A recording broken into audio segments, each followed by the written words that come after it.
அதே மாதிரிதான் வடக்க உள்ளவங்க மும்மொழியில தமிழை படிச்சுக்கிறதுக்கு ஒரு வாய்ப்பு இருக்கா இல்லையா? நான் இந்த கூட்டத்தில் சொல்றேங்க, கட்சியினுடைய பொதுச் செயலாளரா பிஜேபி ஆளுகிற அத்தனை மாநில முதலமைச்சர்களுக்கு நான் கடிதம் எழுத போறேன். யோகி ஆதித்யநாத்துக்கு எழுத போறேன், தேவேந்திர பட்னவிஸ் மகாராஷ்டிரா எழுத போறேன், குஜராத்துக்கு எழுத போறேன், மத்திய பிரதேசத்தில் மோகன் யாதவுக்கு நான் எழுத போறேன். உங்கள் மாநிலங்களில் எங்கெல்லாம் வாய்ப்பு இருக்கிறதோ, எந்தெந்த மாவட்டங்களில் வாய்ப்பு இருக்கிறதோ, மூன்றாவது மொழியாக நீங்கள் தமிழை அறிமுகப்படுத்துங்கள் சொல்ல போறேன். ஆனா திமுக இருக்கிற உடன்பிறப்பு 200 ரூபாய் தாண்டி சிந்திக்க முடியாத, குவார்டரை தாண்டி சிந்திக்க முடியாதுன்னு சொல்றேன். மும்மொழி திட்டம்ன்றது தமிழ்நாட்டில் வந்து இந்திய நுழைக்கிறது இல்லடா, இந்தி மாநிலங்களில் தமிழை நுழைப்பதற்கான திட்டம். புரியல? அவ்வளவு கூட அறிவில்லை உனக்கு. நான் தமிழ்நாடு முதலமைச்சரா இருந்தா, மு.க. ஸ்டாலின் இடத்துல இருந்தா, எல்லா வட இந்திய மாநிலங்களுக்கும் கடிதம் எழுதினேன். மும்மொழி திட்டத்தை தமிழ்நாடு ஏற்றுக்கொள்கிறது.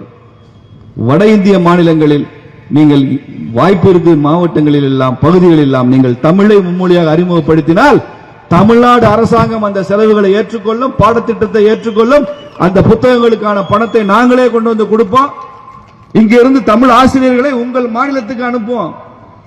தமிழ் ஊப்பியில வரும், மத்திய பிரதேசத்தில் வரும், குஜராத்தில் வரும். இதைத்தான் நரேந்திர மோடி விரும்புறாரு. நீ இதை இந்திய திணிக்கிறாரு. என்ன பேச்சு? திமுக தமிழ்நாட்டில் தமிழன் வாழ வேண்டும் என்று நினைக்கிறது, பிஜேபி தமிழன் இந்தியாவை ஆள வேண்டும் என்று நினைக்கிறான். ரெண்டுக்கு வித்தியாசம் இல்ல. தமிழன் இந்தியாவை ஆளணும்னா தமிழ் இந்தியாவை ஆளணும்.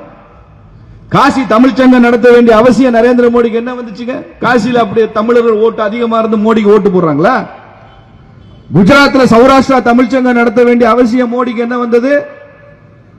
தமிழர்கள் ஓட்டு குஜராத்தில் கொட்டி கிடக்க, தமிழர்கள் ஓட்டை வாங்கித்தான் அவர் பிரைம் மினிஸ்டர் ஆகிறார். அங்க